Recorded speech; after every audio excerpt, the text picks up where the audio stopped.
All right, folks, on to mini lecture number 4 in week 3 of Geography 4880.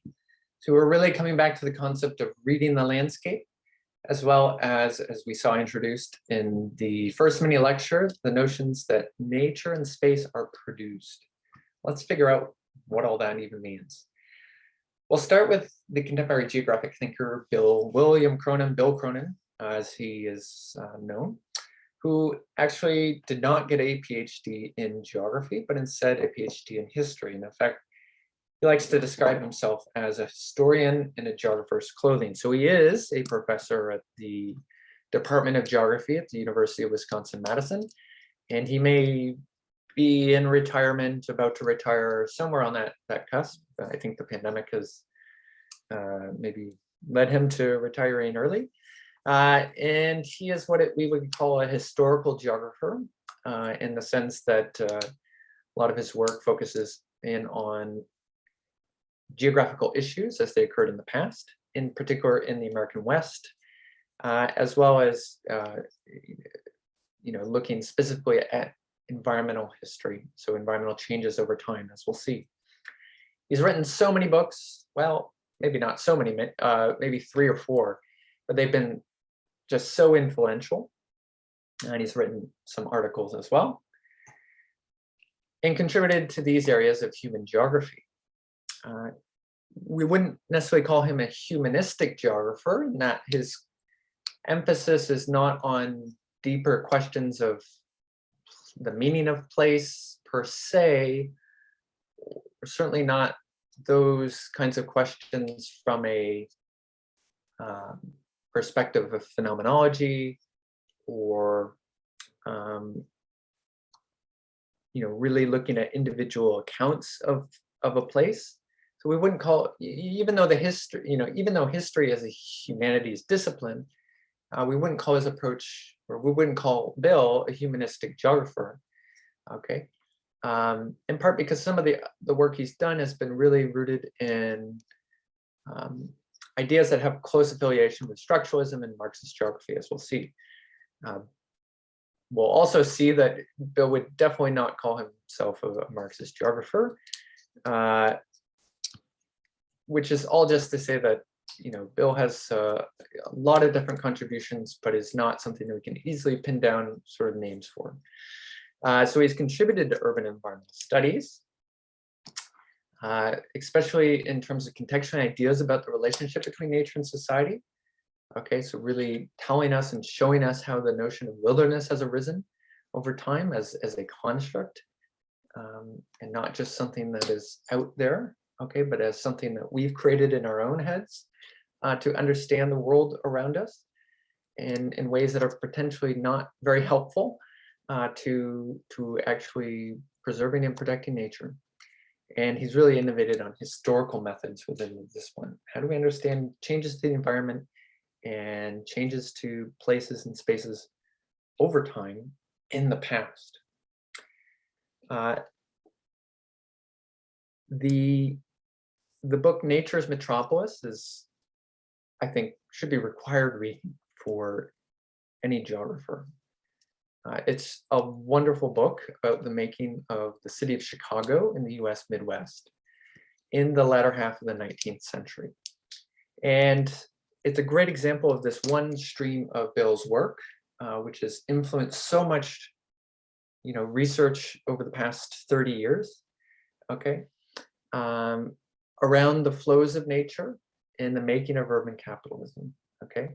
So Nature's Metropolis really documents how in the later half of the 19th century, Chicago, situated as it is on Lake Michigan, one of the Great Lakes, and in between the eastern part of the US where major coastal cities are, as well as the so-called hinterlands or frontiers of the Midwest, how at that time it agglomerated, collected all of the resources that were being extracted by settlers in the Midwest, farmed off the prairies, extracted from woods in northern Minnesota, or mined from similar places in Minnesota, how it gathered all those materials, how those natural materials flowed into the city and built the city as it was in terms of a center for capitalism. It's gotten so much praise. No one has written a better book about a city, according to the Boston Globe. Bill sums up the argument: Chicago grew because of its ability to tap into the stored sunshine of its hinterland, the ability to tap into the stored sunshine of trees and plants growing in places elsewhere in the US Midwest. And what this book does then, in showing the linkages between urban areas and cities and rural areas, is to break down a number of boundaries that we as geographers typically make between concepts like city and nature, and rural and urban, and wild and urban. Okay, and instead, Bill shows that, okay, this city, this urban area, is nothing without rural areas and the kinds of resources that are contributing to its development. Okay, in many ways, Chicago was constituted by, still is to some extent, constituted by parts of the world around it.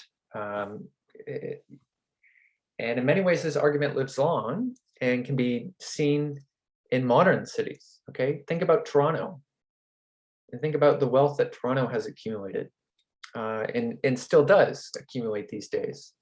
Okay, Toronto is a major hub for mining industries. So many of the mining companies of the world even are headquartered in Toronto. And so a lot of the wealth that is being circulated into Toronto is coming from mining activities that are happening elsewhere in Ontario, elsewhere in Canada, and indeed elsewhere around the world.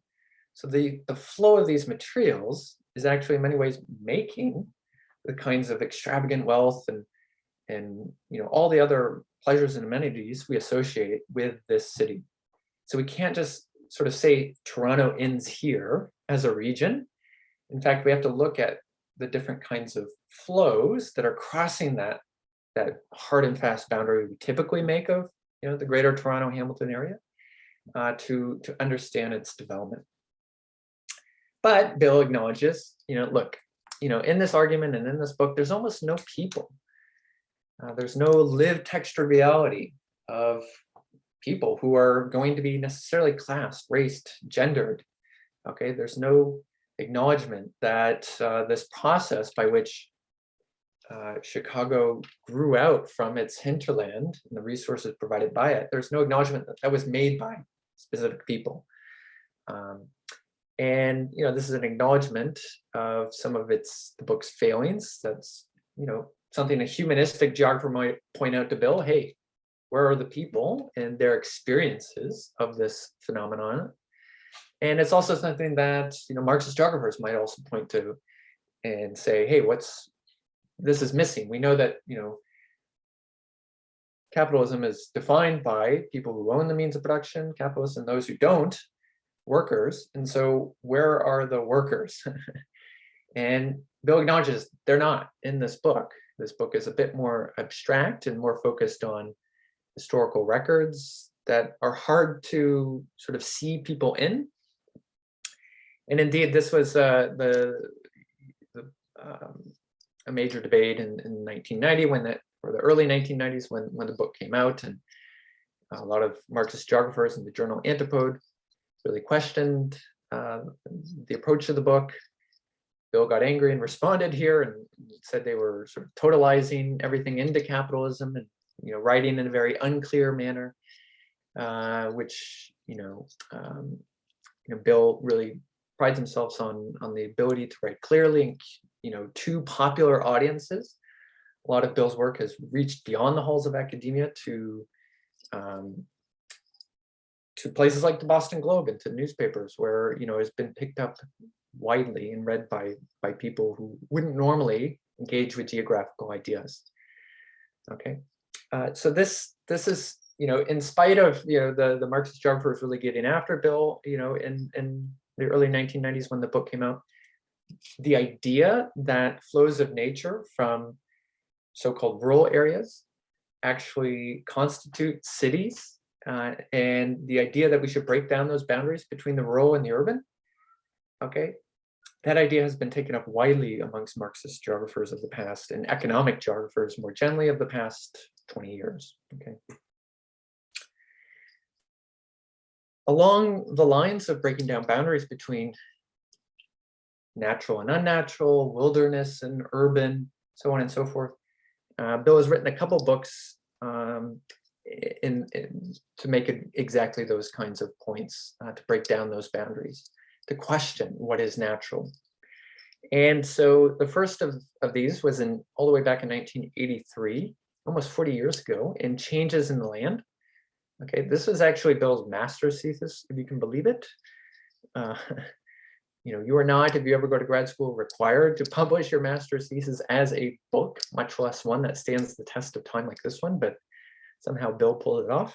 In Changes in the Land describes environmental changes that occurred as a result of colonization of New England in the 17th century.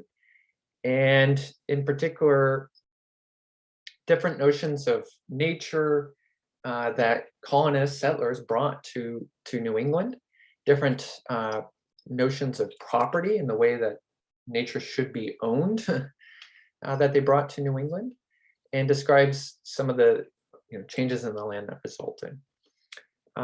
Bill was also the co-editor of a volume called Uncommon Ground, Rethinking the Human Place in Nature, in which he and his contributors really engaged with the notion that wilderness is a construct created by humans to label different parts of the world as separate, as other from ourselves, and that this way of approaching nature is actually not all that useful anymore. Okay, wilderness is a concept that has changed over time historically.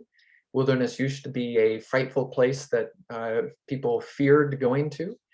Okay, and over time it became somewhere that people were excited to go to. As we actually maybe as settlers began to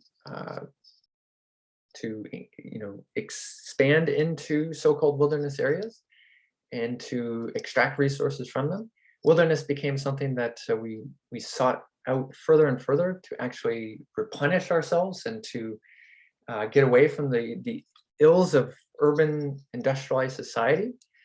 And by the time that Bill was writing in 1994, Bill and his co-authors, we had seen a lot of environmental management premised on the notion of wilderness. So setting aside wilderness areas like Boundary Waters in northern Minnesota or Quetico Provincial Park on the other side of the border in Ontario. And Bill and his co-authors decided to trouble that idea that nature in the form of wilderness is something that we have to travel 15 hours to get to. Okay, that instead, that nature doesn't end at Algonquin or Quetico Provincial Park, doesn't even end in a wheat field, in southeastern Washington State, as Bill says. It's right here, right? We can find nature in our own backyards, in our own bodies. And if we recognize that nature is not just something out there, but that is more broadly, enmeshed in human life, then we can begin to develop alternative environmental policies that protect some of those important places that don't take 15 hours to get to. Okay, we can begin to have a different sort of relationship to the environment.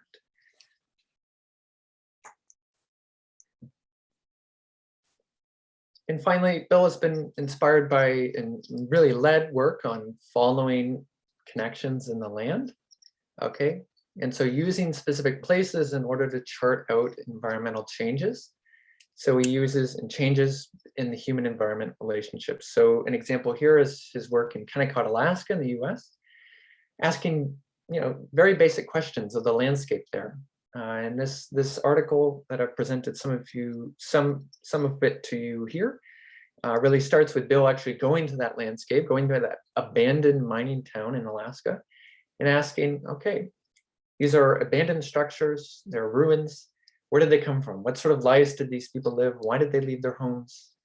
What did they do? Where did they go? And the solutions to such riddles, Bill writes, lie like tracings in the landscape. The past of these people is written in the marks they made upon this land. Okay, so he's offering us a way of reading the landscape, asking those kinds of questions in order to understand, the landscape around us. Those are the kinds of questions that we might ask of any landscape. What sort of lives are these people leading? Why are they here? What do they do?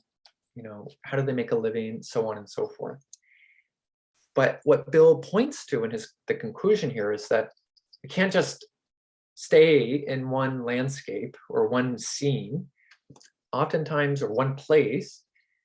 What we have to do is trace out the connections that exist with other places. So in the example we had earlier of the horse farm between Guelph and Milton, I started to talk about, Toronto and, relatively wealthy folk in Toronto using, the green belt as an escape and a place for recreation and consumption. And Bill starts to get us to recognize that we have to make those connections, that we can't just look at a place, look at a landscape and say, well, everything we need to know is in this image or in this particular landscape, that it has connections to other places. Just like Chicago had connections to its hinterlands and was constituted by it, is inseparable from it. Indeed, as he says here, as we seek to understand this mining town, Kennecott, the questions we must ask show us the paths out of town. We have to look at the connections between this lonely place and the rest of the world. And it's only by walking those paths, to seeing the paths to wherever the mining company's headquarters was, so on and so forth, that we can reconnect this ghost community to the circumstances that created it. So we'll turn to one more key thinker today in this mini lecture, and then we'll end here before the next mini lecture. And that key thinker is Neil Smith, who is no longer with us, but whose work still resonates so widely in geography today. He was a professor at Columbia University and in other places in New York State in the US. He did do some teaching at the University of Toronto. He got his PhD from Johns Hopkins University in Maryland in the US under the supervision of David Harvey. Okay, so he is a Marxist geographer, influenced by and very much in line with a structuralist approach to understanding and explaining spatial patterns of economic geography in the world today. And he wrote several books, many articles, okay, well qualified. So, when we started the mini lectures today, we dove right into structuralism, Marxist geography, and you might have been wondering, well, I had no idea there was such a thing as Marxist geography. That seems really radical and weird. How does that even work? And by looking at the work of specific Marxist geographers and the contributions they've made to critical human geography, we can begin to shed light on how this isn't just folks raising little red books, but folks really helping advance our understanding of uneven development throughout the world today. And indeed, uneven development is a concept that Marxist geographers have offered to us, whether we are Marxists or not, in order to understand why it is that there are rich places and poor places. Okay, so Neil Smith really made advancements in urbanization and gentrification, our understanding of those processes. Again, things we can't necessarily see, but that are important relationships in structures, or undergirded by structures. He advanced the notion of uneven development and has said some really important things, and did a lot of important research on the politics and production of space, nature, and place, really scale. So first, Neil Smith's work around economic restructuring and globalization showed us that something as innocuous as gentrification in a city could not be separated from these global economic patterns and processes. So as early as the 1980s, he was pointing out the emergence of so-called yuppies in the urban landscape. We might think of them today as hipsters or whatever, but same sort of things that we might think of in terms of gentrification today in somewhere like Toronto, in particular neighborhoods in Toronto, where we see certain shops moving in, houses being renovated, whatever we can think of as gentrification. Economic geographers were already noting that in the early 1980s and explaining why it was happening. So Neil Smith recognized in this article from 1987, we're witnessing the construction of consumption landscapes in the city. We might recognize that today as like fancy ice cream shops, fancy coffee shops, whatever, rather than production landscapes. Emergence of an urban rather than a suburban dream. So the suburban dream emerged in the 50s, 60s, and by the 80s, it was already over. People were wanting to get back into the inner city. And Neil Smith wondered, well, we could explain this in terms of individual preferences and patterns and culture, and people are just desiring to be back in inner cities after they fled for the suburbs. But he said, no, actually, it's economic in origin rather than cultural in origin. Gentrification is a product of economic restructuring at the global scale and should be studied for those economic and political structures driving it. Gentrification is a result of not just of individual, yuppies moving back in to inner cities, but of the fact that factories were being shuttered at this time as the globe moved from primary production of automobiles and things like that, sort of winded that down or restructured how those things were made, and shifted more from a production-oriented economy to a consumption services-oriented economy. And that restructuring led to a lot of low rent areas in cities that could then become very profitable for folks to move back into, affordable for them to move back into, and as well as profitable for them to sort of seize and then resell. Okay, and that, for Smith, is what defines gentrification. And if you, don't think any of this research has any sort of real world impact, well, here's an article I helped write about this process playing out in a place like New Orleans through tourism. Okay, so Airbnbs actually open up what Neil Smith called rent gaps, where different parts of cities develop low rents for one reason or another. That becomes opportunity for capitalists and Airbnb owners and whoever to move in and buy up properties, renovate them at a very small cost, and then list them on Airbnb in order to make a return on their investment. Okay, so we've mapped this out for cities like New Orleans. People have done it for Toronto. That research exists. Neil Smith also advanced the notion of uneven development, which is basically a response to the question, how does capitalism, a political economic structure, shape nature and space? So we'll start with nature. And again, in the line of Marxist geography, Smith answers, and indeed was one of the original to answer this way, nature is produced under the terms of capitalism.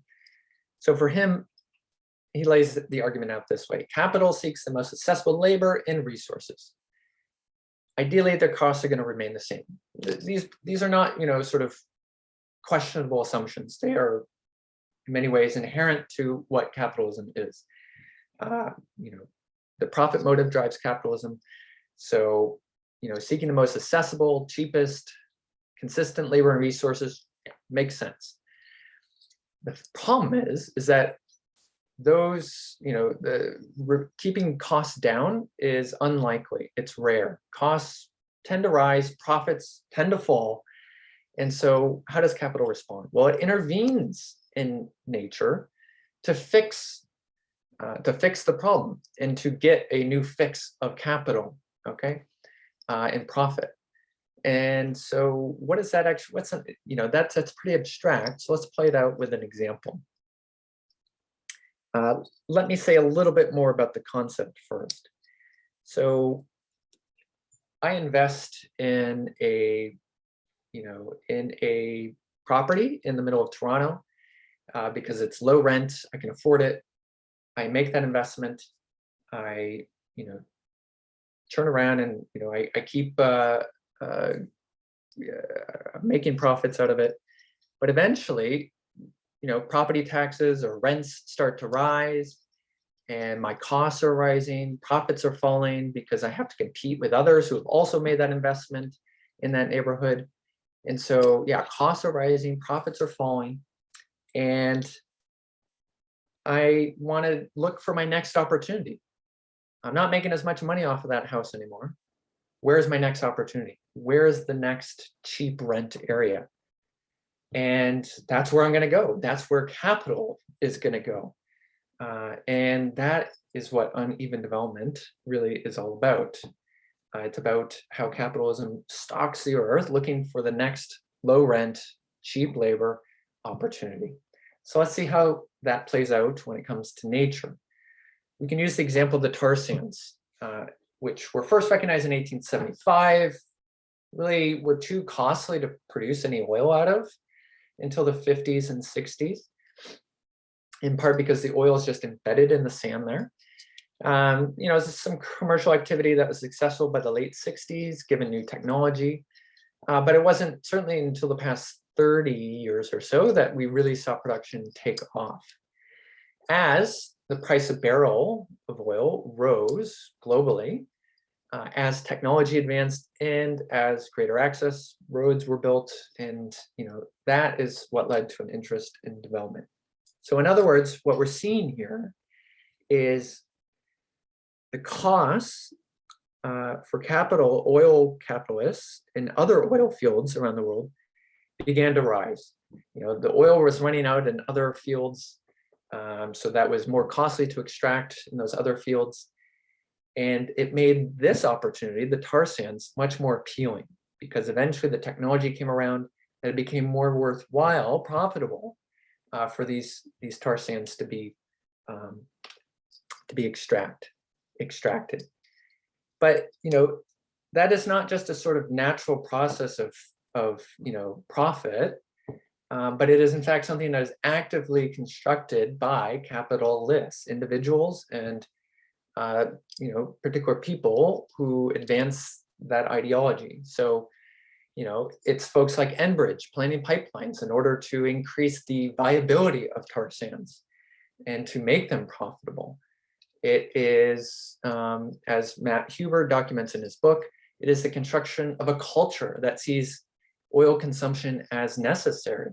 It's, things like the creation of all sorts of uses for oil-derived products like plastics, like those for wrapping fruit. It is the arguments made by folks like this person in Ethical Oil that tar sands should be mined because they could perhaps be more ethically mined than other oil extraction efforts in places like Nigeria. And it is also the efforts of specific entities like Suncor or other oil sands operations who are actively working to make labor cheap by firing Canadian staff and replacing them with foreign workers. Okay, so all of these are ways in which capitalism attempts to fix nature-society relationships by getting another fix of capital by making certain resources more profitable to extract, whether it's by changing the regulatory conditions, by making people by making it more palatable to people, by cheapening labor, by improving technology, so on and so forth. And this plays out in space as well. So very basic point here, but the dynamics of capitalism, in which some own the means of production and some people don't, play out spatially. It produces unevenness, that sort of unevenness spatially. It produces rich people or rich neighborhoods in rich places, and it produces relatively poor places, neighborhoods, countries, regions, so on. Okay, and those two things are intertwined, right? Indeed, the creation of poor places results and leads to the creation of rich places, because it is, at least by definition of those studying capitalism, the extraction of wealth from poor places that leads to the creation of rich places. And we, that is an argument Neil Smith has advanced. We can see it just by looking at the landscape. This is from Census Mapper CA. This is uneven development in a nutshell, at least the spatial dimensions of uneven development, where there are places in Toronto, neighborhoods in Toronto, that the median household income is well over 150,000. Okay, right next to places where the median household income is 50,000. Okay, that kind of dynamic creation of rich and poor, is uneven development. And finally, Neil Smith has advanced our understanding of the politics and production of space and scale. So, we can look at an image like this and come to the conclusion that spaces are not politically neutral. How groups build, discuss, and represent them are going to reflect underlying politics of class, race, and territory. Okay. Let's give a concrete example of that and think specifically about the concept of scale. Okay, so scale, as we tend to understand it, is, we've got the individual scale, household scale, nation scale. I probably skipped some in between, international scale, so on and so forth. There's a lot to be said there, but let's just leave it at that. And indeed, Neil Smith would leave it at that. But Neil Smith and some of the geographers inspired by him would say that, okay, there's a politics to that, or at least politics plays out at those different scales. So, and especially in terms of what we have come to know as scale jumping, a strategy to gain power influence in situations where governance is multi-scalar.